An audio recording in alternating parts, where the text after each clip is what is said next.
Hello everybody, this is Charlie Amici, and I'm going to try to do my first video, and I'd like to make these hearts.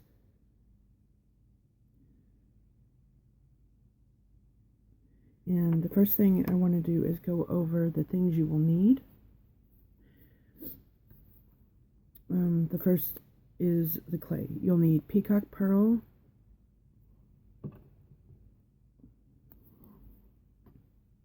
which is a nice vivid blue, regular pearl,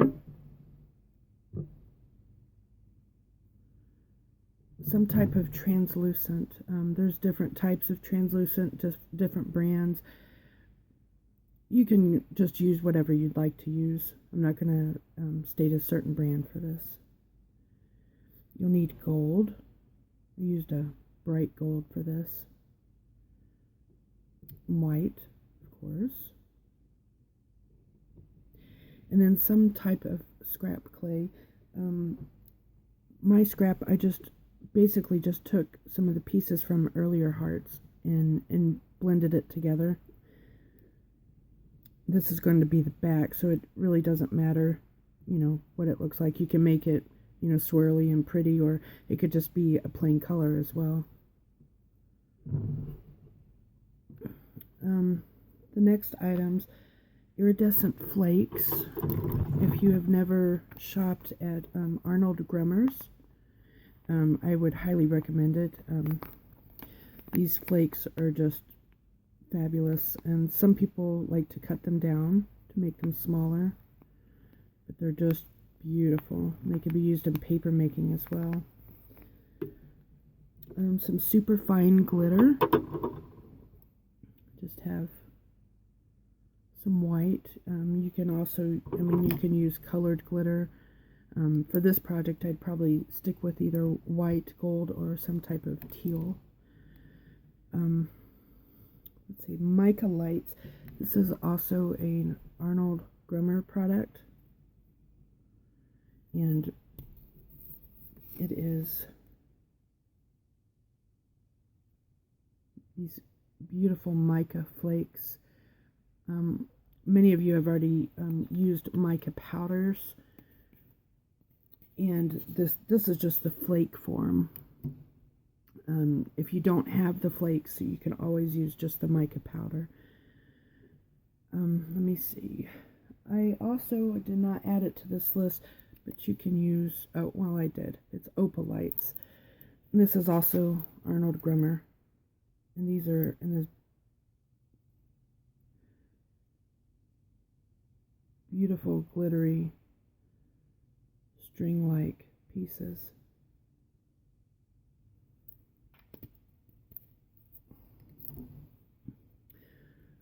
Jump rings. I use the jump rings to hang the little hearts from. You don't have to do this. You could always attach a bale after they've been baked, but I like to put them inside the clay so they have a little hanger. These are optional. Let's see. The heart cutters, whatever size. You can use, you can make a variety of different sizes. You can even make big ones, or you can form the hearts by hand. I don't like to use cutters unless I want to try to make a lot of them, really similar in size. This time I am using the cutters, just to make them more uniform. Let's see, a pasta machine or a roller. I highly recommend a pasta machine because you can get more even sheets, but a roller would be fine too. Just a little bit more work that way.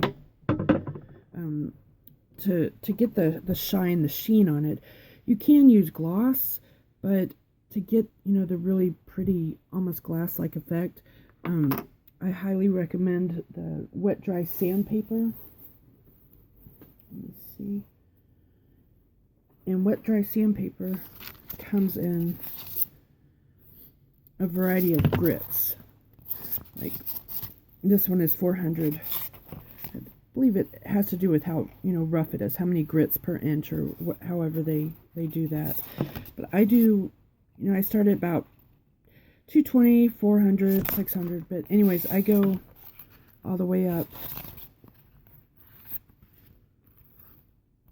My last one is 12,000. So by the time you get done sanding with all of these levels of sandpaper, you're actually putting a shine on it already before you even put any type of gloss or wax or anything on it, or even buff it. It'll have a really beautiful sheen. The Renaissance wax, just one moment.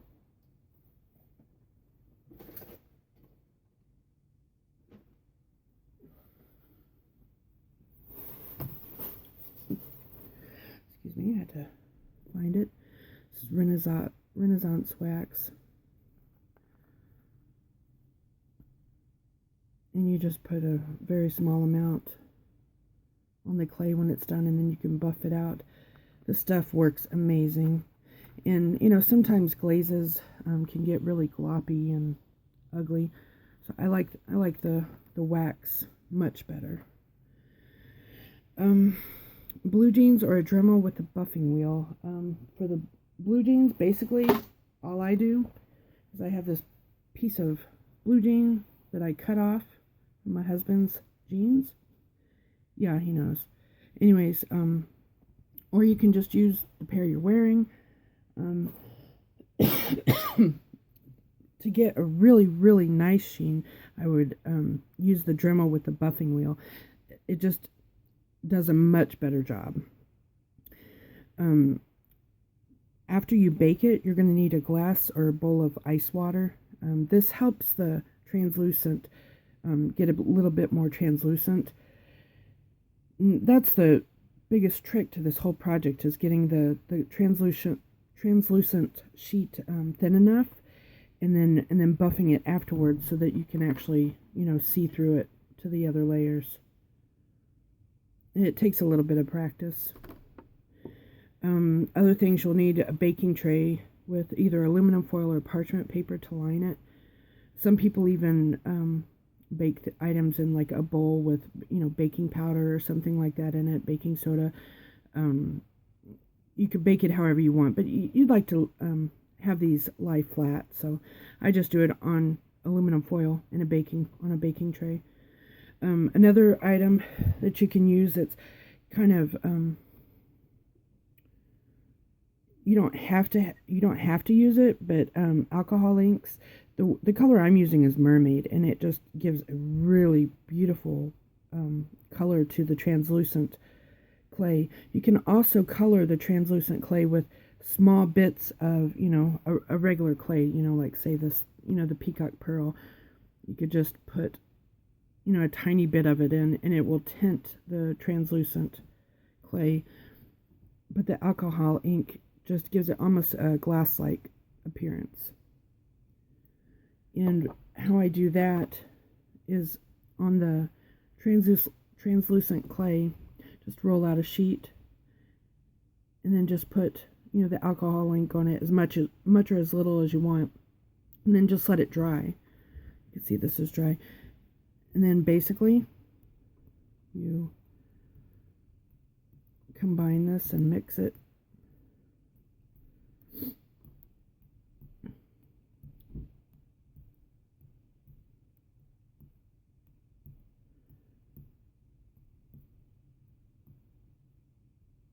You can mix it as well or as little as you want.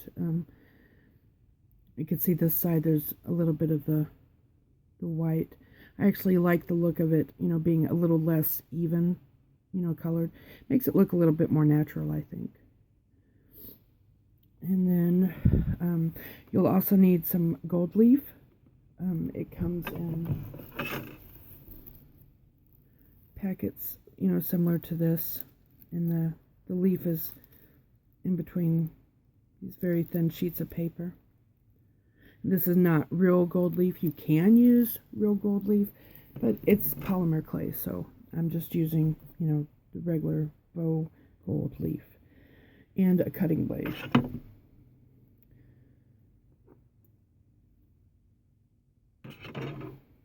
Okay, let's get started.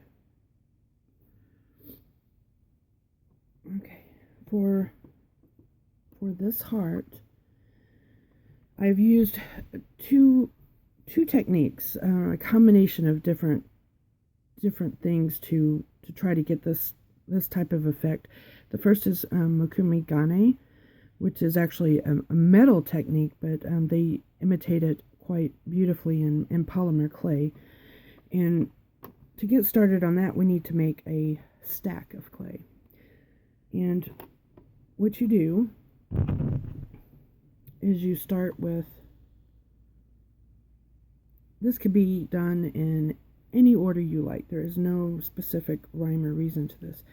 I'm starting with the blue, and then I'm going to put in a little bit of this pearl.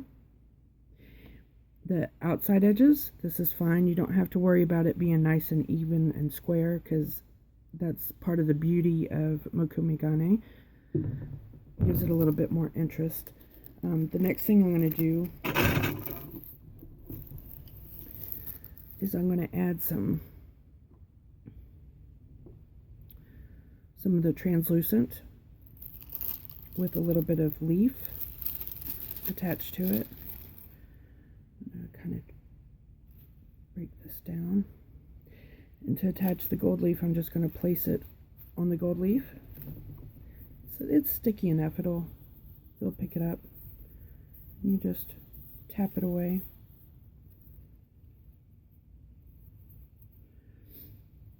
And it doesn't matter if you lay it this side or that side, but I'll lay it this side. That'll be fine. And you know, again, this does not have to be perfect, because the end results, you'll see what I mean. It's kind of the fun part of this project. It does not need to be very precise to look beautiful. Okay, so now I'm going to put, let's see, some white, some more gold, some more of the blue, and we'll do another layer with the gold foil.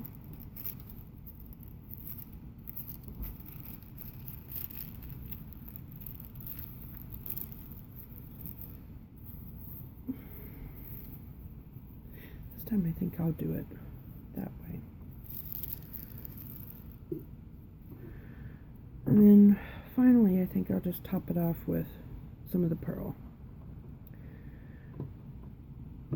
And so basically we have this beautiful sandwich of the colors that we want in our project. Now from here, here's one that I have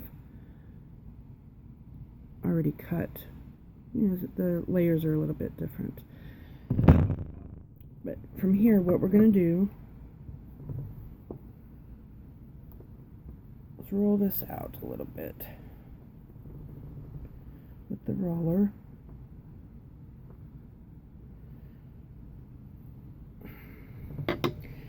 Now, for those who don't have a pasta machine, you're going to want to roll it, because you want the layers to be much thinner than this. But I've rolled it out this far, and now I'm going to take it on the level 1 of the pasta machine, which is the thickest level. I'm going to run this through, because we're going to get these layers very thin.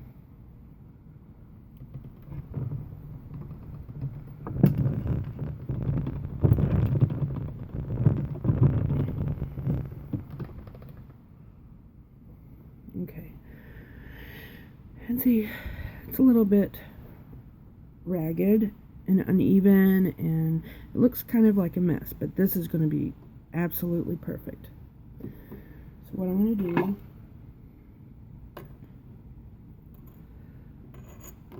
is use my cutter this a little bit.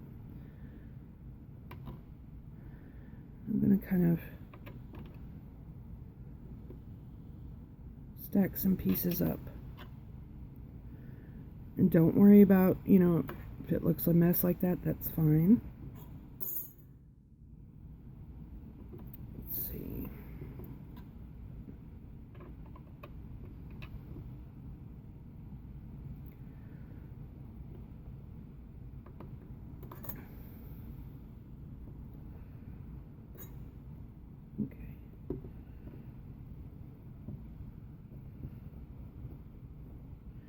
So now we have this unusual, looks kind of like a mess of clay, bunch of different layers, jagged and such. Now what I'm going to do is I'm going to roll this out a little bit more.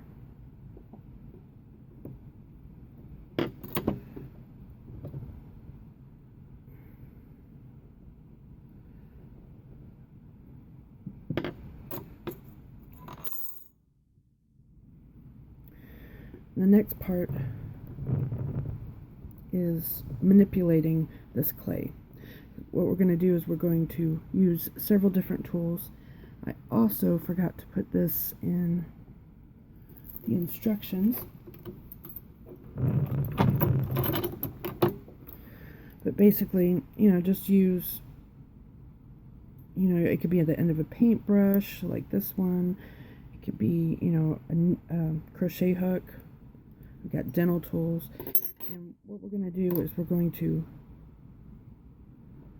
start pressing a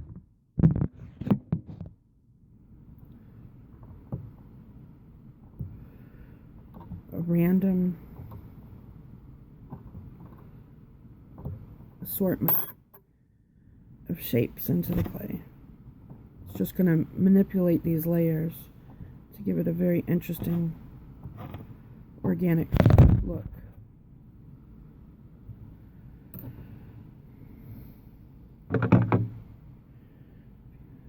You can also use things like, a wavy blade.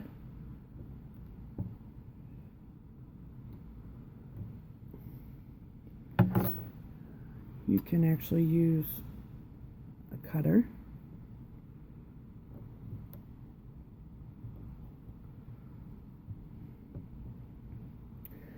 And once you think that you've manipulated your clay enough, okay, I think I'm going to stop there. You don't have to fill these holes, but if you'd like to, you can.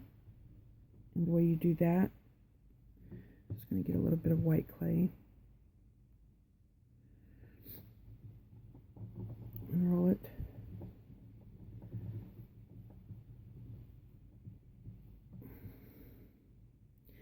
And I'm not going for perfection here. Just these little pieces to kind of fill in a few of these holes.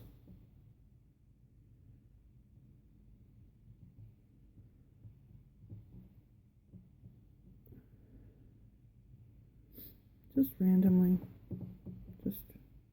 And you can even use, black. You could use a totally contrasting, a different color. Whatever you want. Okay, that's all I'm going to do. Okay, now at this point, we're going to start pressing this block back together. We're going to try to get rid of all those air bubbles, all those little holes that we pressed in there. And you can see the clay is, we're compacting it.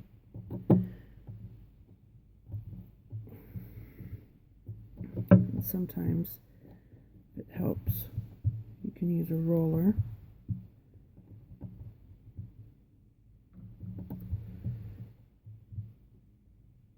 And it's okay if there are still some holes or gaps in this, because that will also give it a little bit of an interesting effect when you're done. Okay, so now you have the block. Now the next part, you want to get some of your scrap clay. In here I have, just to make sure it's got the gold and that turquoise, the tealy blue, and some glitter. This is total scraps. And you want to take your cutter, figure out which one you'd like to use.